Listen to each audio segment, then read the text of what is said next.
कि पहले ढेर सारी ऐसी कंपनियां बनेंगी और वो भी इसी राष्ट्रीय संपदा के निर्माण में बनेंगी जो आपसे चर्चा करके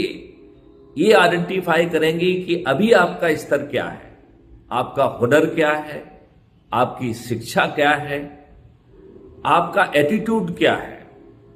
आपको रिफाइन करके, आपको ट्रेंड करके, आपको प्रशिक्षित करके, आपको टूल्स देके, इक्विपमेंट देकर और आपको उस पर अभ्यास दिलाते हुए, सिद्धता देते हुए कैसे जो है आपको एक बड़ी टीम का हिस्सा बनाया जाएगा और ऐसी ढेर सारी टीमें प्रायोरिटी के अनुसार राष्ट्रीय संपदा के निर्माण में लगा दी जाएंगी। तो अभी अपन थोड़ी देर के लिए गौशालाओं को पीछे ले जाते हैं। गौशालाओं में गायों की सेवा करने वाले